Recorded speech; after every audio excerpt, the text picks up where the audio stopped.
Вести на Канал 8. Добар ден. Општина Кочани вложува околу 26.000 евра за асфалтирање на улиците, ново проектирана Јени Фоча во зоната лесна индустрија. Веќе е објавен јавен тендер за избор на изведувач на градежните работи, пошто се очекува тие да бидат реализирани во рок од 3 месеци. Во реализацијата на програмата за изградба и реконструкција на сообраќајната инфраструктура за оваа година, локалната самоуправа на Кочани го вклучува и до комплетирањето на уште 2 сообраќајници во градот. Се работи за улиците ново проектирана Еден и Јени Фоча, што се наоѓаат во зоната лесна индустрија. Според проектната документација, планирано е целосно да се завршат, односно да се доасфалтираат над 210 метри од улицата ново проектирана Еден. Со тоа ќе се обезбеди нормално поврзување на постојните објекти што гравитираат кон оваа локација. Со остатокот од парите ќе се реконструираат оштетувањата на улицата Јени Фоча во истата местност, а ќе се постават и нови рабници во должина од околу 40 метри од двете страни. Општина Кочани веќе објави јавен тендер за избор на неповолен изведувач на градежните работи, а пријавувањето на заинтересираните фирми е до 17 јули.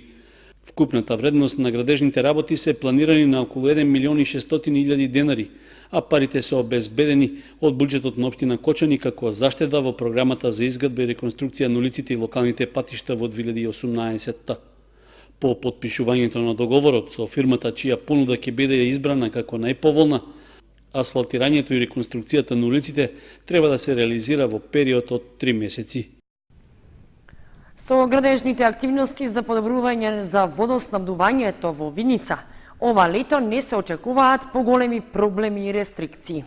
Паралелно со проширувањето на филтерстаницата се планираат и дупчање на нови бунари, пред се во делот од селските населби. Поврзувањето на градскиот водовод во Виница со изворот Дончово кладенче, како и неколкуте други зафати што се прават во меѓувреме за да се обезбедат дополнителни количини вода за пиење, би требало да ги спречат проблемите и рестрикциите во водоснабдувањето. Според градоначалникот Ивица Димитров, во одредени села можно е да има повремени прекини, а најспецифичен е примерот со селото Лески, каде поради нерационалното трошење минатата година имаше проблеми во текот на 4 месеци во пролетниот и летниот период. Морам да апелирам и посебно на овие жители во село Лески да внимаваат со искористувањето на водата, пред се со наводнувањето на своите ниви и бавчи кои што ги имаат во своите дворови. Тоа са превенција за понатамошниот период да немаме проблеми. Меѓутоа еве работиме на неколку проекти во делот на водоснабдувањето, а тоа е посебно за реконструкција и проширување на водоводната филтер станица која што имаме во нашиот град, а тоа е проширување се со цел за да можеме и проблемот кој што го и претходно најавив село Лески, за да можеме во текот на следните години да го поврземе со главната водоводна станица во општина Виница и веќе да немаме никаков проблем во овој дел. Освен во Виница и во рамничарските села, градоначалникот Димитров потенцира дека локалната самоуправа презема активности за подобрување на водоснабдувањето во населените места во Рицко-планинскиот дел, каде што и досега имаше посериозни проблеми. Очекуваме дека ова лето да немаме проблеми. Исто така почнуваме и уште една активност, а тоа е со јавното комунално предпријатие Солидарност, а тоа е за нова бушотина во село Драгобрашта, посебно во Мало Чукарли, затоа што и тамо во текот на летниот период, посебно во сушите, може да се јави некој проблем. Во меѓувреме завршени се активностите за подобрување на водоснабдувањето во селото Грљани, каде во неколку мала е поставена водоводна мрежа, а во моментот се работи на мрежата кон селото Јакимово во должина од околу 250 метри. И како што беше најавено, започна асфалтирањето на неколку улици во општина Зрновци. Ке биде реализирана и активноста проширување на мост на Зрновска река. Средствата се обезбедени од буџетот на општината. Крак од улицата Маршал Тито во Зрновци и крак од улицата Стамен Ангелов во село Видовиште ќе добијат асфалт. Жителите на овие улици конечно нема да газат по кал и прашина. Деновиве започнаа градежните работи за нивна изградба, истакна градоначалникот на општина Зрновци Блаже Станков. Средствата за нивно асфалтирање се обезбедени од буџетот на општина Зрновци. Деновиве започнавме со изградба на улици и патишта. се работи за еден локален пат во село Видовиште, кој што води во правец на селските гробишта Видовиште и во правец на манастирот Света Петка.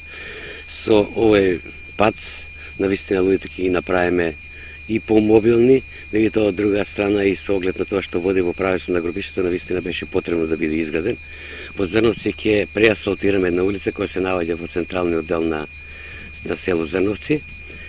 Се работи за крак од улица Маршал Тито во должина од 250 метри.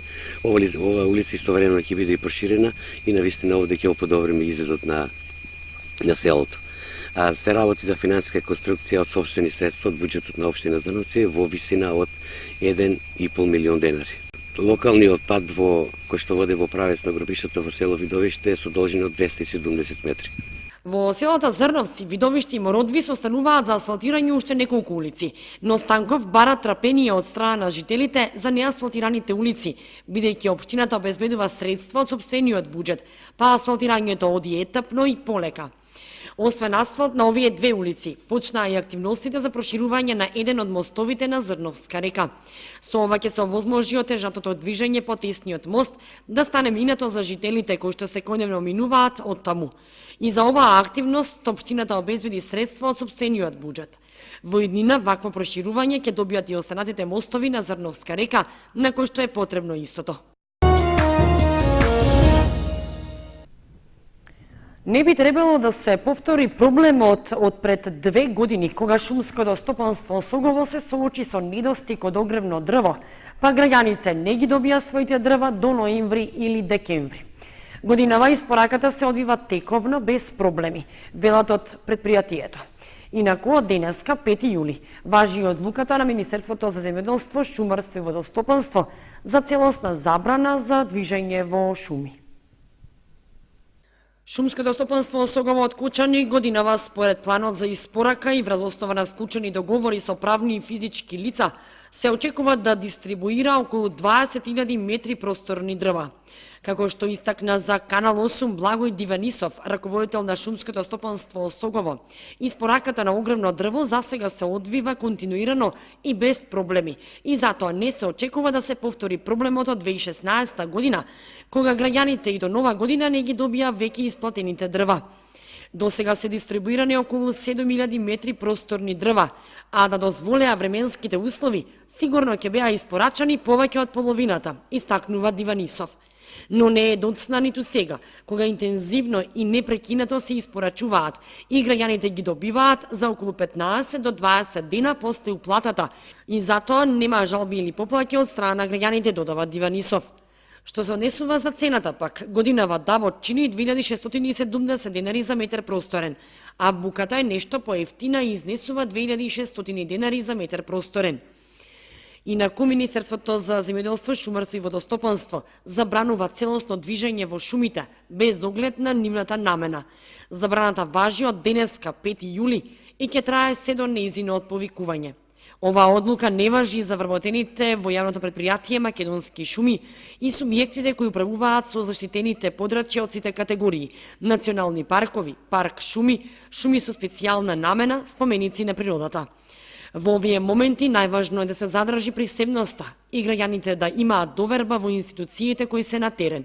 Ангажирани се армијата на Република Македонија, а на помош се дојдени и од Република Бугарија и Турција, а од Министерството велат дека имаат пожарникари на терен, вработени во државни институции и се работи постојано на локализација на сите пожари.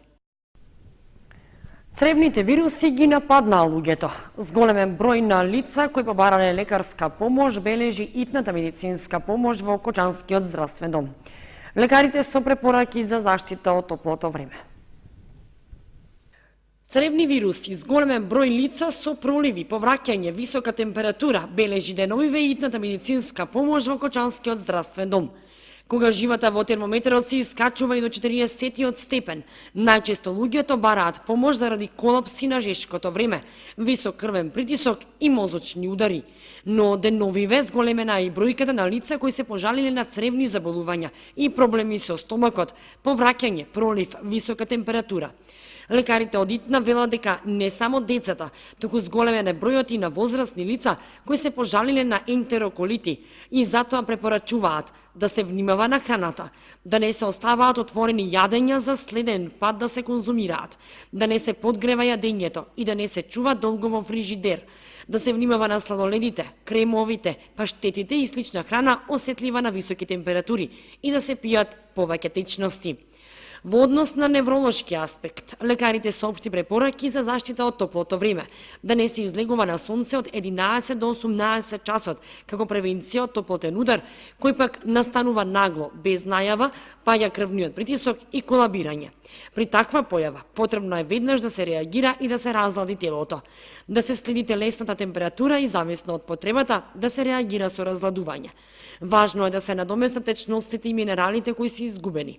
Топлотниот удар треба да се свати сериозно и лицето да се јави на лекар, а истиот како и сончаницата може да се спречи со постепено приспособување на климатските услови. На главата треба да се носи капа, а на телото лесна и светла облека, препорачуваат лекарите.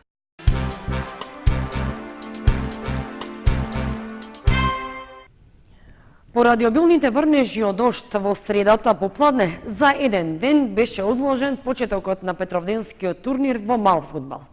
Поради одличниот одзив на екипите, тие се поделени во групи, а надпреварите ќе се играат на спортските терени кај гимназијата и кај Панаѓурот.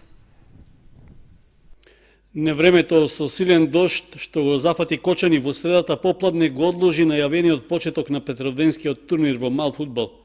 Иако надпреварите започнуваат со еден ден за доцнување, тоа нема да го наруши планираниот распоред за нивно одигрување. Од општина Кочани, која е организатор на турнирот, потврдија дека имало голем интерес од страна на екипите да учествуваат на турнирот, поради што направени се измени во досегашната концепција, односно зголемен е наградниот фонд, а вклучени се и спонзорства. Исто така подобрени се условите за игра на теренот, но и за публиката. Веќе се одржал и состанок со вклучените во организацијскиот дел, за да се потенцираат и почитувањето на правилата во играта се многу важни за се да помине во најдобар ред. Според градоначалникот Никол Чуилиев, Петродемскиот турнир во мал фудбал е спортски настан за забава и за промоција на рекреацијата, а имајќи го предвид интересот во иднина се размислува за организирање на овој настан на уште повисоко ниво. На турнирот годинава ќе учествуваат 22 екипи, а надпреварите ќе се играат на 2 игралишта, кај гимназијата и на улицата Скопска.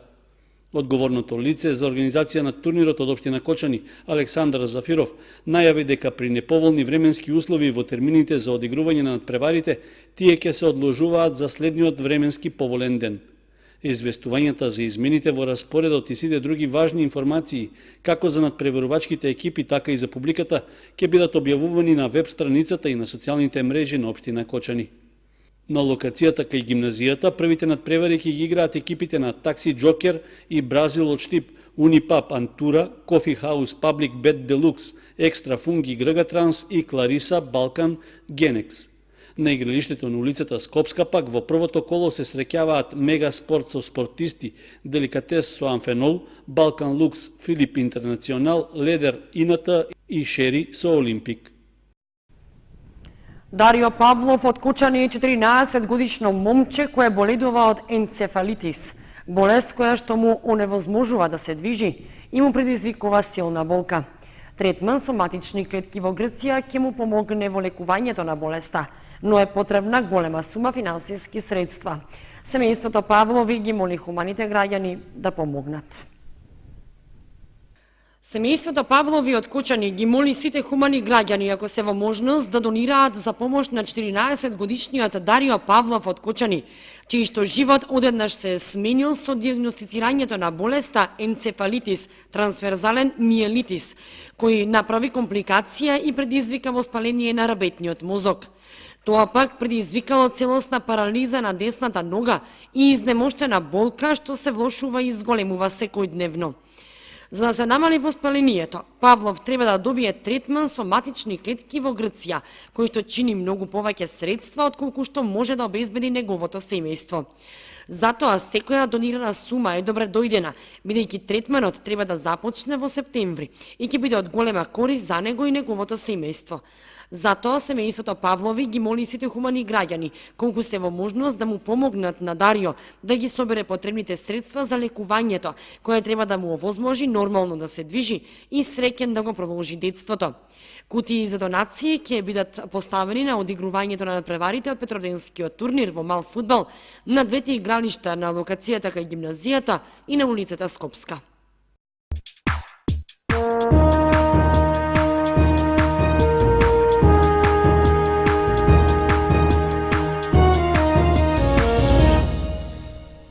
Следува информацијата од спортот. Планинарите од Планинарскиот спортски клуб Осогово од Кочани и оваа година во чест на празникот Петровден го организираат својот традиционален планинарски Петровденски марш. Овој пат предвидено е да се искачат на локалитетот Раткова скала на Осоговските планини. Во организација на Планинарскиот спортски клуб Осогово Кочани, а по повод празникот на градот Петровден, викендов ќе се одржи традиционалниот Петровденски планинарски марш, на кој учествуваат планинарски клубови од земјава и странство, планинари, рекреативци и влюбеници во планината. За оваа година предвидено е планинарите да се искачат до локалитетот Раткова скала на надморска височина од 1250 метри, а стартната позиција е од село Пантелеј. Должината на патеката изнесува 10,5 км во еден правец, а до локалитетот се стигнува за околу 3 часа. Тежината на патеката е средно лесна и можат да учествуваат сите заинтересирани кои се во добра кондициона подготвеност. Планинарите од Планинарскиот спортски клуб Осогово изминатиот период целосно ја исчистија, трасираа и маркираа патеката со повеќе ознаки. Истата е безбедна за планинарење, а воедно долж патеката попатно има повеќе места за одмор, како и вода за пиење. Со маршот всушност ќе се промовира оваа планинска патека, а воедно љубителите на планините ќе можат одблизу да се запознаат со убавините кои ги нудат Осоговските планини и нејзината живописна природа. Поаѓањето на маршот е во недела, во 7 часот од манастирот Свети Пантелејмон, а за учесниците е обезбеден традиционален планинарски ручек во манастирскиот комплекс. Клубот има обезбедено и превоз од Кочани до село Пантелеј, а поаѓањето е од градскиот плоштад од Кочани во 6 часот наутро. Петровденскиот планинарски марш веќе традиционално се организира 11-та година поред на различни планински патеки на Осоговските планини.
Почитувани, тоа беше се што ви подготвивме за ова издание на вестите на Канал 8. Ви благодариме што бевте со нас. Останете и понатаму со Канал 8. Довидување.